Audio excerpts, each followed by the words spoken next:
سلام، امیدوارم حال دلتون عالی باشه. ایمان هستم، برنامه نویس بکندم. قراره توی این قسمت با هم دیگه بررسی کنیم که برنامه نویسی چیه به زبان خیلی ساده. حالا در آینده با من بیشتر آشنا میشید، راجع به خودم بیشتر بهتون میگم. خب بریم سراغ این که برنامه نویسی چیه. ببینید دوستان، ما طی روزمره یه سری از اپلیکیشن ها رو خیلی استفاده میکنیم. خب شاید هم استفاده نکنید، مثل اسنپ، تپسی، اپلیکیشن دیجیکالا، یا شاید هم اپلیکیشن خود همین یوتیوب و یه سری سایت ها مثل سایت دیوار، شیپور و غیره. به طور کلی بخوام به زبان خیلی ساده بهتون بگم دوستان، برنامه نویسی در واقع یک سری کد هست که برای ما انسان ها قابل فهمه.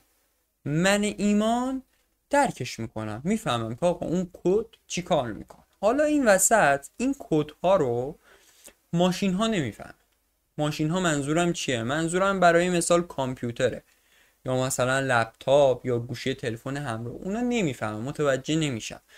یعنی در واقع ما زمانی که این کد رو بالفرض می نویسیم، یا برای مثلا بنویسیم های، خب بنویسیم سلام، در واقع تبدیل به باینری میشه، 0101 میشه. این 0101 رو ما میگیم باینری. کامپایل میشه در واقع طی این فرایند. حالا در آینده بیشتر راجبش صحبت میکنیم. تبدیل به اون میشه در واقع. اون ماشین حالا میفهمه که چه کاری رو در واقع باید انجام بده. حالا برنامه نویسی به طور کلی یه سری پیش نیازهای ضروری و غیر ضروری داره. خب پیش نیازهای غیر ضروریش چی میشه؟ که اکثریت فکر میکنن واسه شروع برنامه نویسی نیاز به ریاضیات دارن، ریاضی رو خیلی خوب بلد باشن.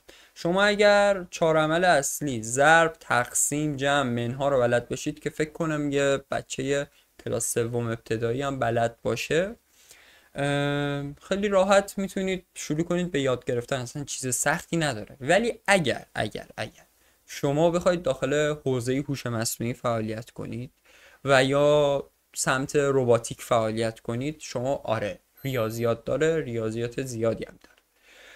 مورد دوم، همه اکثریت فکر میکنن که از پیش نیازهای غیر ضروری به این شکله که زبان انگلیسی خیلی فول اوکی باید بلد باشیم، بتونیم گلیم خودمون از آب بکشیم. زبان انگلیسی بلد باشید جزو پوانهای مثبت محسوب میشه.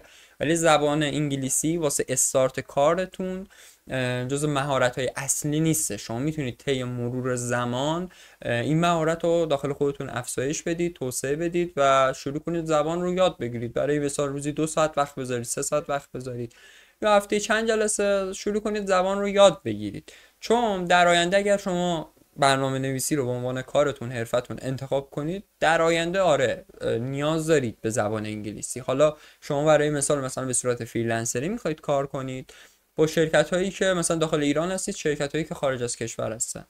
خب به صورت ریموت اگر بخواید کار کنید باید حتما زبان انگلیسی بلد باشید تا بتونید با اونا ارتباط برقرار کنید. و البته بگم یه سری رفرنس های خارجی هم، خب زبان انگلیسی زبان اصلی که میاد بلد باشید، خب خیلی راحت تره دیگه، نیازی به ترنسلیت کردن و غیره و کارهای دیگه نیستش. حالا میریم سراغ مهارت های ضروری.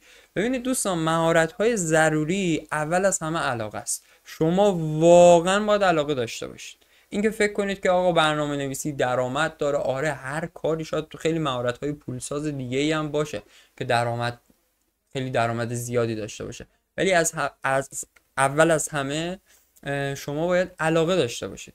اینکه اگر به یه باگی بر بخورید، امکان داره برای مثال میگم ساعت ها، روزها، حتی هفته ها هم طول بکشه تا اون باگ رو رفع کنید، تا اون مشکل رو رفعش کنید. و این نیاز به علاقه هستش. شما علاقه داشته باشید تا بتونید اون مشکل رو حل کنید. اگر این علاقه نباشید خیلی زود خسته میشید. و این علاقه در واقع از اونجایی میاد که شما باید هم انرژی هم در واقع داشته باشید. یه آدم پر انرژی باشید داخل این حوزه، انرژی کافی رو داشته باشید. اگر یک زمانی شما برای مثال میگم اگر پروژه بهتون نخورد یا کاری برای مثال براتون پیدا نشد، علاقه باشه، انرژی باشه تا مهارت خودتون رو گسترش بدید و دوره‌های جدیدتر ببینید. برنامه نویسی دوستان یه حوزه‌ایه که شما باید دائم خودتون رو آپدیت نگه دارید و همش در واقع بروز باشید و هی مهارت های جدید یاد بگیرید. این دو موردی که گفتم، علاقه و پر انرژی بودن، واقعا مهمه. و مورد سوم هدف. شما باید واقعا هدف داشته باشید. حالا داستان خودم خیلی طولانیه، ولی این هدف گذاری خیلی مهمه. من شاید اگه هدف گذاری درستی میکردم خیلی زودتر مسیرم مشخص بود، یا شاید زودتر به درآمد میرسیدم و خیلی چیزهای دیگه. هدف خیلی مهمه. برای مثال من ایمان تا 6 ماه دیگه به خودم قول میدم که مثلا بهترین برنامه نویس بک‌اند بشم. خیلی خوب آدم هدف گذاری کنه واسه خودش، مخصوصا داخل این حوزه. مورد بعدی قبول کردن شکسته. شما باید شکست بخوری. اصلا شکست نخوری نمیشه، باید شکست بخوری. شکست بخوری در واقع یاد میگیری که چطوری شکست بدی. اگه شکست نخوری واقعا بدون یه جای کار داره میلنگه. باید حتما و حتما شکست بخوری داخل این حوزه. و این شکست خوردن منم داشتم. امکان داره مثلا 4 بار، 5 بار، 6 بار، حتی بیشتر. یا امکان داره یه استارتاپی رو شما شروع کرده باشی، اون استارتاپ خب شکست بخوره و نگران این نباشید و هر باری که شکست میخورید تجربه کسب کنید، بیاموزید و دوباره شروع کنید و ناامید نشید.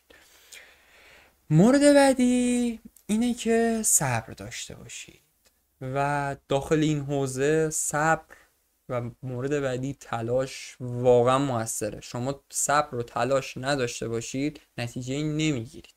یک، صبره باید باشه. دو، تلاش کردن. تلاشتون باید مداوم باشه. حالا این تلاش کردن طریقه اینکه چطوری برنامه نویسی رو اصلا یاد بگیرید رو بهتون میگم. به این تلاش کردنه منظورم از اینه که شما زمانی که یه ویدیو رو میبینید، یه ویدیوی آموزشی یا یه دوره‌ای رو شروع میکنید، صرفا برای این نباشه که سریالوار شروع کنید اون دوره رو ببینید و تهش برسید، به ته دوره برسید بگید که خب دوره تموم شد، خب الان چی بلدم؟ هیچی بلد نیستم. کجا میتونم استخدام شم؟ هیچ.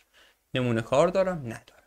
صرفا این که میگم تلاش کردن، شما هر ویدئویی که میبینید باید تمرین کنید، نمونه کار بزنید و خیلی چیزهای دیگه که در واقع همین مهارت، چیزهای پیش نیازهای ضروری که بهتون گفتم در واقع یه جوری مکمل همه و حالا تو همه حوزه ها خب تاثیر داره. تنها فقط این چیزهایی که گفتم فوکوس نمیشه روی برنامه نویسی.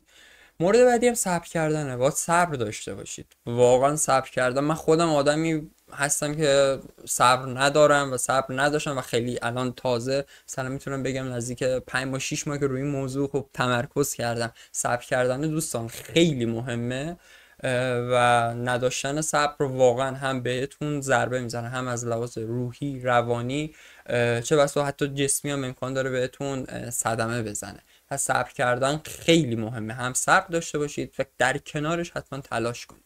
حالا از اینا بگذریم، به طور کلی برنامه نویسی به دو بخش تقسیم میشه. ما برنامه نویسی های مختلفی داریم. خب مثلا برنامه نویسی موبایل داریم، برنامه نویسی دسکتاپ داریم، برنامه نویسی حالا وب داریم، بازی سازی داریم، ربات نویسی داریم. چیزهای مختلف هست، ولی حالا همینایی که نام بردم کلا به دو بخش تقسیم میشه. یه دونه میشه فرانت اند، یه دونه میشه بک اند. به زبان خیلی خیلی خیلی ساده بخوام بهتون بگم، شما یه صحنه تئاتر رو در نظر بگیرید. بازیگرا و عواملی که روی صحنه تئاتر هستن ظاهر ما میشن فرانت اند. نویسنده، تهیه کننده، کارگردان که پشت قضیه هستن میشن بک اند. به زبان خیلی ساده.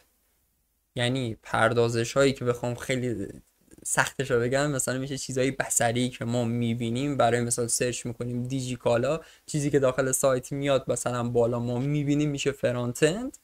چیزایی که پردازش هایی که حالا اون پشته، اون قولی که اون پشته، حالا فرانت اند هم سختی خودش رو داره، نه اون چیزی که اون پشته میشه بک. به زبان خیلی ساده. یا مثلا بهتون بگم شما یه کوه یخ رو در نظر بگیرید، چیزی که شما روی آب میبینید میشه فرانت اند، چیزی که زیر آبه و شما اصلا نمیبینید میشه بک اند.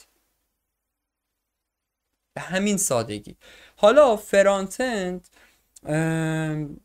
شامل چیا میشه؟ میشه HTML، CSS، جاوا اسکریپت. حالا بک اند چه زبانهای برنامه نویسی میشه؟ PHP میشه. PHP که خب کلا این زبانی که به وجود اومد کلا واسه وب بودش، برنامه نویسی بکند بودش، پایتون هستش، نود جی اس هستش، رابی هستش.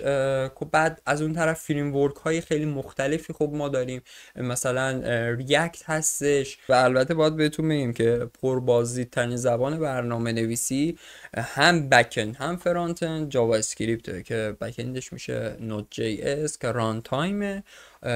اون طرف هم تو فرانتش خود جاوا اسکریپت هستش، ریاکت هستش، ویو جی اس هستش، انگولار جی اس هستش، همینطور فریم ورک ها و کتابخونه های مختلف هستش.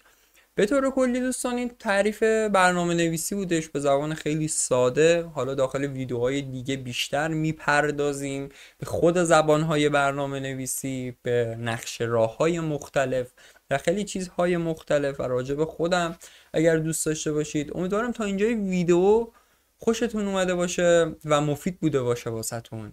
هر جا هستید موفق و پیروز باشید و مراقب خودتون باشید.